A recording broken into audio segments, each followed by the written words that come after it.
Today on Week in Review, the town of Jasper, Alberta burned from serious wildfires. The EB staircase construction and terrace just started this week with some closures intact, and local conservatives are striving for a detox center in the Northwest.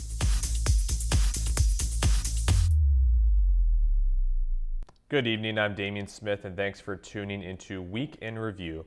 Our first story of the day is the destruction in Jasper, Alberta, where wildfires have burnt historic buildings and more to the ground. And fire crews have tried their best to protect what's left. CTV's Jeremy Thompson reports from Hinton, Alberta. This is a devastating day for one of Canada's most iconic tourist destinations. The images coming out of the town site today are difficult to look at. Much of the main areas of Jasper are burned to the ground. The province says 30 to 50% of the town is gone. Homes, hotels, businesses, churches.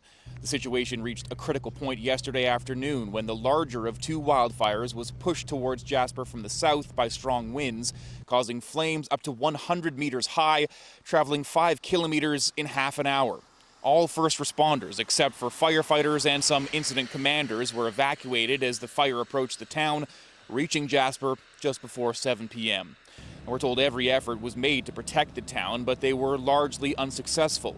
Helicopters dropping water on the fire was ineffective. It was too dangerous for water bombers to fly, and the bulldozers that were planning to build a fire break along the southern edge of the town were unable to complete that work before being evacuated. Premier Danielle Smith was holding back tears at a press conference earlier today, updating the public on the damage, saying Jasper is a source of pride for Alberta and her government will be there to rebuild so residents and visitors can continue to experience the magic of the national park. For many generations, the town of Jasper and the park surrounding it have been a source of pride. With some of the most beautiful scenery in the entire in the world. Our grandparents visited to experience the majesty of this place with its mountains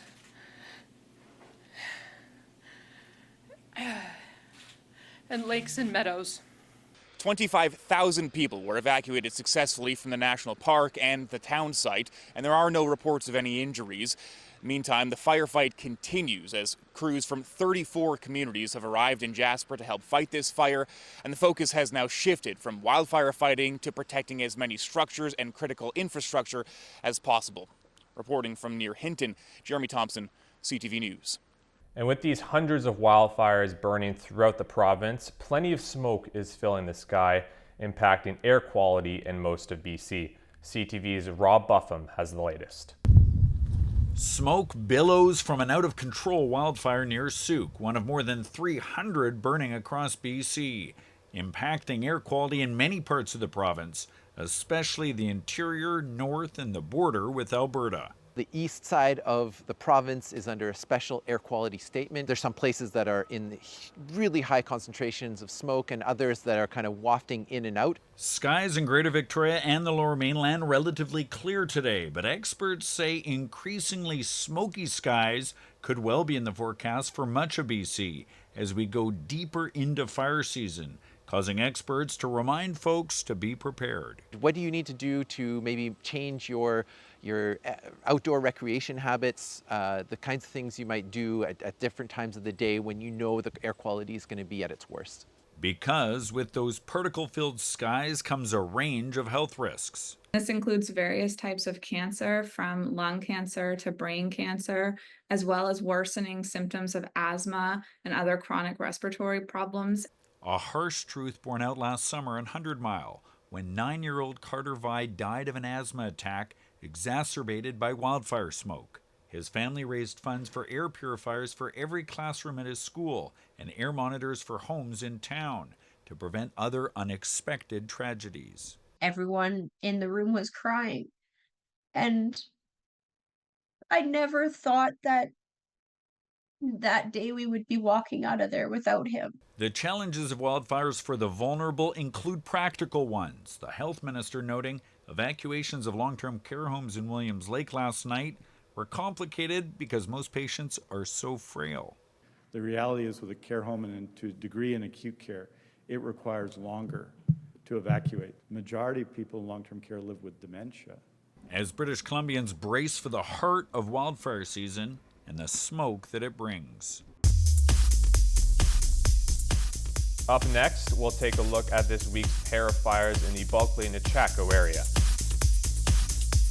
On Tuesday, the River Forecast Center made the choice to issue a flood watch spanning over northern BC, saying that moderate to heavy rain is expected with thunderstorms throughout this past week. The center said water levels were relatively low at the time, but their modeling suggested that they would rise significantly in response to the rain, with some reaching to the 5 to 10 year return period for peak flows by the middle of the week. The BC Wildfire Service said that the weather could hamper fire crews' ability to respond to fires, with winds affecting the stability of trees, downpours, and potentially affecting aerial effects, as well as the dirt roads that were used by the firefighters. BC's Driver Information Service said that the Alaska Highway was closed due to flooding located about 170 kilometers north of Fort Nelson, but has now been reopened. On Monday, a pair of big announcements were broadcasted from the regional district of Bulkley-Nechako not long ago due to a couple of fires. An evacuation order was put out for the area east of Moose Lake and south of Malaput due to an out-of-control fire at Laidman Lake at over 1,400 hectares. The regional district also put out an evacuation alert for south of Stewart Lake and west of the Stewart River area due to the Pitka Creek wildfire. Though it was not as big as the Laidman Lake fire at 147 hectares, which was discovered last week, it was still enough of a potential threat for an evacuation alert. And on Tuesday, word came out from the district of Fort St. James that the Pitka Creek wildfire had a containment perimeter that was almost finished being built. Since those fire announcements were made Monday, night shift firefighters managed to keep these suppression efforts going continuously and managed to keep the fire within the containment lines. As of Tuesday, the evacuation alert was still put into place for the surrounding area, though the fire was not able to spread any further thanks to the workers. And after these two announcements, it was followed up with some good news on Wednesday regarding those fires around Laidman Lake and Pitka Creek. An evacuation alert put out by the regional district of Bulkley-Nechako was officially rescinded. All lands, dwellings, and properties south of Stewart Lake and west of Stewart River, along with places accessible by Highway 27, were the areas targeted by the alert, but thanks to the fire suppression work, the alert in question was lifted. In future use, those seeking more information on similar alerts can call the regional district at 250-692-1553, and local residents can also sign up to get the public alerts from the district about such environmental threats at their website. The long-term project of the EB staircase just got underway this Thursday, where the city of Terrace will be starting out on the Terrace Viewpoint Trail. Well, back in April of 2022, the city of Terrace was provided a federal and provincial grant where they could provide a staircase going up or down the Pump House Trail. This staircase is supposed to connect the bench to the inner parts of town, providing a gateway of accessibility. However, a large component of the trail is quite steep, and without stairs, other than those truly adventurous, it may be quite difficult to go down very comfortably. The expectation is for the staircase to cover the areas in white, especially around those tight corners. It took us a bit of time to get that work going, and it was shelved last year, and then we brought it back this year finally. Realized that the staircase might have been a little bit too much. We don't quite have the funding there to do the full staircase, so the decision was then made to rebuild the trail, get some natural stairs in there and get it back to the way it was and nice, but then also redo the trail from Skeena View, top of Skeena View Drive, all the way down to EB as well, which if you've ever walked that trail, it's quite a steep slope, and now what they'll do is they're going to change the grade of that trail and wind it down slower so you can get bikes and strollers down that trail. Like the mayor said, there will also be construction on the Terrace Viewpoint Trail, which will start from the landmark and connect to the middle of the Howe Creek Trail. Though not as steep as the top of the Pump House Trail at the top specifically, it still has a very steep slope, and the expectation is the Viewpoint Trail to be more consistent. It's quite a steep trail and not the easiest trail for anybody with any mobility issues. I think it's a bit tough to go down as is. So it'll be nice that this one the grade is redone. It'll be a longer trail, so it'll be slower moving down. And like I say, folks on bikes and strollers can be able to navigate that trail as well. For much of the bench, many walkers or cyclists didn't want to use Lanphier Drive or Skeena View Drive due to the narrow roads. Though discussions have occurred on how the city can expand these drives, the focus remains on the trail's construction. So with Lanphier Hill, we're working on trying to create a new walking path there because it's so narrow, but it's, financially it's going to be a big project. So it's something that we're looking at. It's on our radar. How far we get with that, we'll see, or how soon we get, I guess you'd say we'll see. Now, papers have been signed from both sides of the party, and it is expected that no time will be wasted to ensure that the trails are built by the time that the winter comes around. We've awarded the contract, I believe, so construction's it's going to start right away. And they're going to start with the Skeena View Trail. We'll do that one first, and then we'll move over to the EB staircase. And so we should start to see trail closures now. And then the intent is to have both projects completed by early fall. Now, this plan has technically spanned over a 15-year period, and it took about 13 years for the grant to be awarded and almost 15 until the construction is able to get underway. From Terrace, BC, I'm Damian Smith. After the break, a Skeena Conservative rep is striving for a detox center in Terrace. Since 2017, the BC government has invested $584 million into expanding high-speed internet and cellular services throughout the province. And on Wednesday, it was announced that residents of the remote northwest communities of Atlin and the Taku River Tlingit First Nation will soon be better connected to the outside world due to investments from the government, Northwestel Inc., and the CRTC. The $9.8 million project will enable high-speed broadband internet service to households and connect to a new cellular tower on the Taku River First Nation land, which will provide cell service for surrounding communities. Spokesperson Charmaine Tom said that this will allow people in the community to access online opportunities like education and employment, as well as providing a stepping stone to additional safety in the community. A major joint announcement was recently made by BC Transit and the City of Prince Rupert, giving out important news regarding the city's transit system. It was said in the announcement that after a period of time where Prince Rupert's public transportation services had to be reduced because of labor challenges, that full service levels are back coming on August 1st. The main reason given for the return of the full service levels is because Prince Rupert and BC Transit were able to get more new operators hired. Anyone who is seeking out updated schedules and maps of certain bus routes in Prince Rupert or is waiting to sign up for BC Transit's personnel alerts for customers, you can go to the web link of bctransit.com/prince-rupert. The Cariboo Regional District asked residents in the inner province to conserve water whenever possible. The region's Environmental Services Department said that area water systems were still experiencing higher than normal demand, with many nearing capacities because of the hot, dry weather. The department said that the water overusage runs the risk of running out of water, especially during the thick of wildfire season.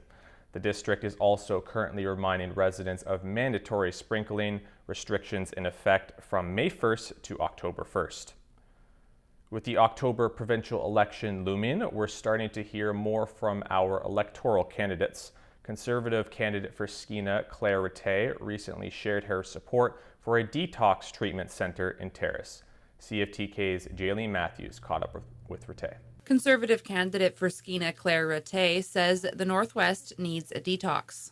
Yeah, so the purpose behind me beginning this process now and advocating for a treatment facility in Terrace, I mean, there's hundreds of reasons we need one here. I think the most important and pressing is that we currently have the second highest rate of drug overdoses in BC. We're second only to the downtown east side as far as population is concerned. And the closest treatment facility right now is, over 6 hours away. It's a huge barrier for anybody that is looking to get clean, anybody that needs those supports. I think it's an incredible oversight that we don't have a facility that's close by. And I think it's something that would be very well utilized and long overdue. And you have like a personal experience with going to treatment. Did you go to detox? I did, yeah. So when I was 18, I went to a detox facility and then to a treatment facility in the Lower Mainland. I do have a history with addiction, and I actually turned 19 while I was in that treatment facility. And as I said in my press release, I'm not sure that I'd be where I am today if I didn't have that access. And it's something that's really bothered me since I've moved up here, and that was back in 2011, and there's still been, essentially no action on it, is that we don't have access to any sort of facilities up here. And at this point, with things getting as bad as they have in Terrace, it's long overdue and unacceptable that we don't have a facility here. And the NDP's policy of sort of decriminalization, what's your opinion on that? I think that it's been proven that it doesn't work. They've admitted themselves that when they're, looking at providing free drugs to people, they have no control over what happens with those drugs after they've left that facility, wherever it is that it's being sold or distributed. And we're hearing stories constantly about those drugs ending up in the hands of dealers and young children being given these drugs that are supposed to be part of the safe supply program. It's proven itself to be a very ineffective program. And I think that we need to start prioritizing harm prevention, not just harm reduction. What does that mean, harm prevention? It means rather than just providing free drugs to people and, safe injection sites and things of that nature, we need to also be providing the supports of treatment facilities, detox facilities, counseling, mental health supports, ways to prevent people from using drugs in the first place or to get them clean and to help them stay clean, not just making it more accessible and easier to access. For CFTK-TV News in Terrace, I'm Jaylene Matthews. In athletic news, just finishing up last weekend, the annual BC Summer Games came to a finish down in Maple Ridge. The Northwest region picked up 16 medals with 5 bronze, 6 silver, and 5 gold.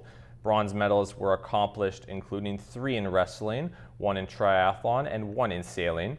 The silver saw accomplishments with 3 in wrestling, 1 in the 800-meter race, and 2 in equestrian.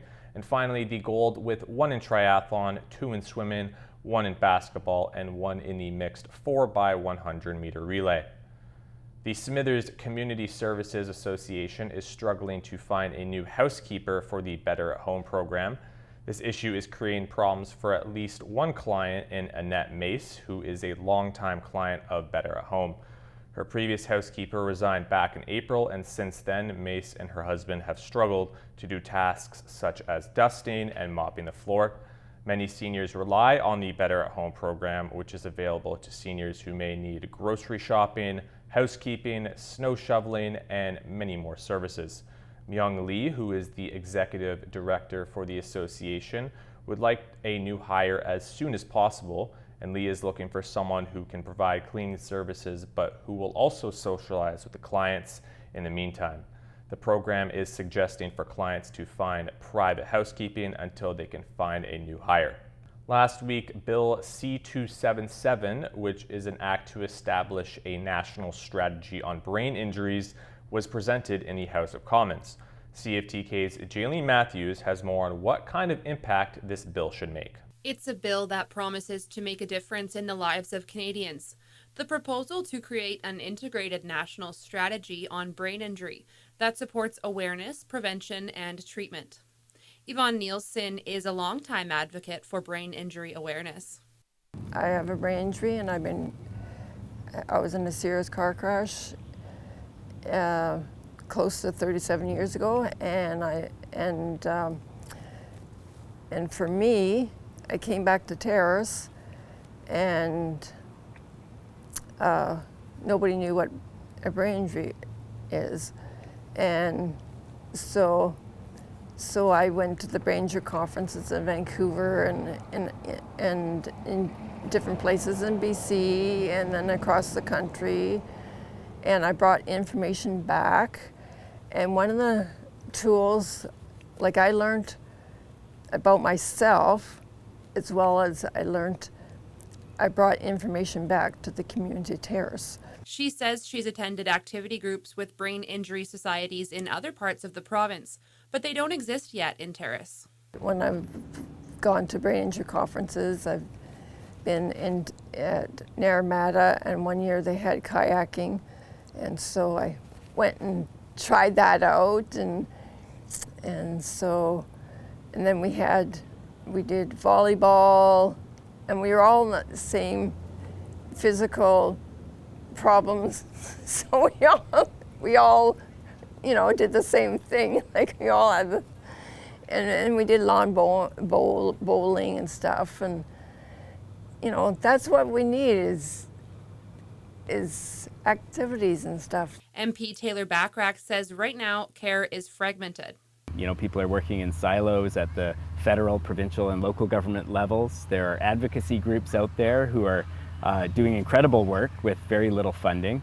And the work around the prevention and the management and the treatment of brain injuries is still at a point where it could use a lot of support. Bill C-277 was put forth by MP Alistair McGregor back in October and passed unanimously at the second reading in June. It will next go to committee for review. Yvonne says there's more awareness now compared to 37 years ago when she was injured, but there's still progress to be made. And the awareness is getting out, but still you need to change people's attitudes. For CFTK-TV News in Terrace, I'm Jaylene Matthews. The Kitimat RCMP recently put out their latest report that covered what had happened in their local jurisdiction over the previous week. One case theft that occurred was a truck tailgate parked in the Baxter neighborhood and now taken overnight. Now, this type of theft isn't reported as often, but this was the second time this kind of theft has happened in a very short time span. Currently, the police are trying to find any footage that may lead to the thief or thieves being caught. Police also conducted vehicle checks this weekend on Highway 37 near Forest Ave, but everyone that stopped complied with the rules. It's being confirmed that the Regional District of Bulkley-Nechako is going to be closing up their office on August 1st in order to conduct an annual staff training event that is about the district's legislative mandates and will include some added training for their Environmental Services Department. But not only will their office be closed, their landfills, transfer stations, and recycling are set to be closed for the day as well. These facility closures will affect communities such as Vanderhoof, Burns Lake, Telkwa, Fraser Lake, as well as Fort St. James. This is only the second time ever that an event has been held by the regional district, as their regular hours for all their facilities throughout the district will be resuming the next day on August 2nd. Coming up soon is the 7th edition of the Skeena Salmon Art Festival, which will have its grand opening at the Terrace Art Gallery on August 2nd at 7 p.m. This opening will last until 9 o'clock at night, and the festival will contain the work of about 95 artists in total, but around 30 of those artists will be chosen in a panel and will get their work taken to the Bella Coola as part of a collaboration with the Bella Coola Valley Arts Council. The stated goal of the festival is to celebrate local talent and creativity while including a diverse amount of art styles and artists coming from a variety of backgrounds. That's it for Week in Review. Thank you very much for tuning in.